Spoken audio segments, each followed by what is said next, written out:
I've been a big fan of Antarctic history since I've been a kid. And deciding to write a book and speak on the subject of Antarctica, I really made a decision that if I was going to do so with focus and passion and credibility, I needed to participate in something that somewhat resembled the struggles, the physical and emotional and mental struggles that some of the guys 100, 150 years ago went through. And that's why I decided to look for something like a marathon in the Antarctic. I called all these freezer companies and people were like, you got to be out of your mind. I said, you know what? I am, but I'm not that out of my mind.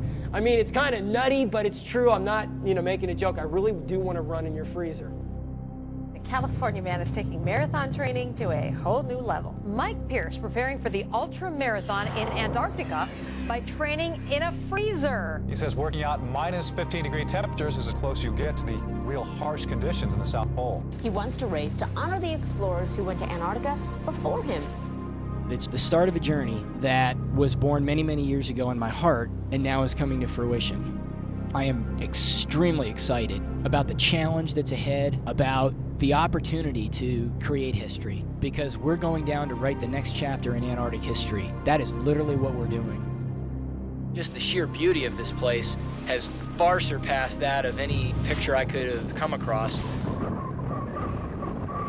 On your marks, go. A lot of the reason why I do what I do is because the principles from the stories, whether they be the stories from 100 years ago, where these men went into the middle of nowhere, risked their lives, and did something that no other human beings had ever done, or whether they be stories from last year, where, I was one of 7 people to run 100 kilometers on an ice shelf in Antarctica. The principles that make up that particular story, what went into the training and the discipline and the passion and the planning and all of those elements, those principles are applicable in today's society. But this is not just a program about Antarctica. This is a program about Antarctica with a purpose. And the purpose here today is to help us be more effective in our role as a salesperson. And what I've found is that my passion for the Antarctic has many things in common with the lessons that are important to learn in the role as a salesperson. There are, general managers, vice presidents, sales managers who scratch their head every day and they think, how can I help my people to understand more of these principles, to take more action, to be more engaged in these kinds of matters? Well, one of the ways that we can do that is by learning from other people who've gone there, who've been there, and who've done that. I just happen to find some of the more inspiring examples of those stories within Antarctic history context. One of the things that is really rewarding and satisfying in our day-to-day lives is doing things we've never done, trying things that have never been tried. And sometimes, I'll tell you, it's kind of scary. I mean, there were times out there on that second marathon, I didn't know where I was. I mean, is the path that way or is it that way? I mean, when you're going like 20 miles, if you're off by that much, I mean, it really can put you quite a distance from your camp, because I lost sight of everybody. And sometimes when it comes to taking chances and doing things that have never been done, it doesn't always feel natural. It doesn't always feel right. You don't know what you're getting into. But I'll tell you, when you do, and you make things happen, even if you make mistakes, you'll make mistakes. That's okay. But it's all about creating history instead of just reading about somebody else's history that's been created. Why not create your own? It's all about what motivates you. It's all about the fire within. You've either got it or you don't. And I think all of us have it. It's just a question of how many layers do we have to dig through in order to get to it. In these stories, there are principles that relate to successful businesses.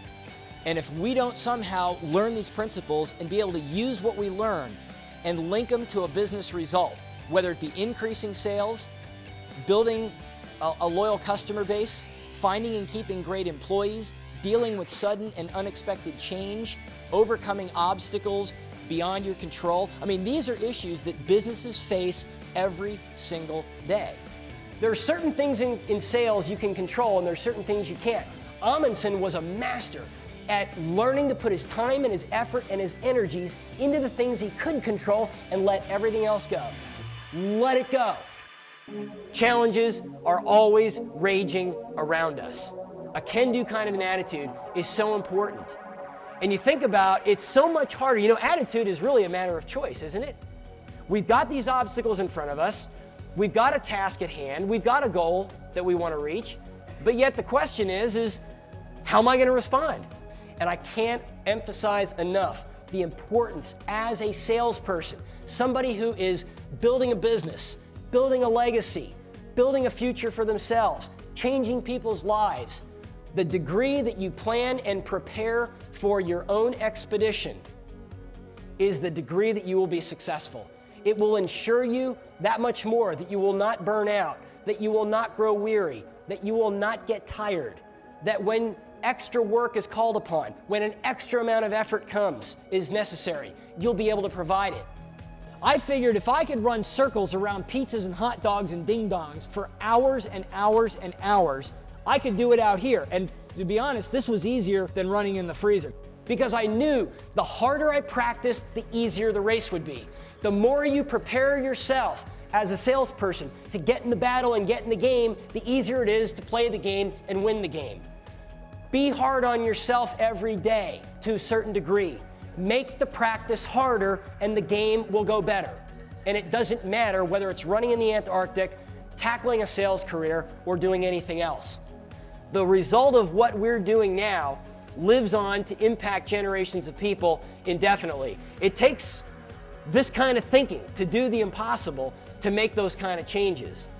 Overcoming obstacles beyond your control, dealing with sudden and unexpected change, how to resolve conflict in a healthy manner, how to keep people's minds moving forward when circumstances beyond your control are raging against you. These are all principles businesses face every single day, and these are principles that are demonstrated nowhere better than in the lessons from the bottom of the world.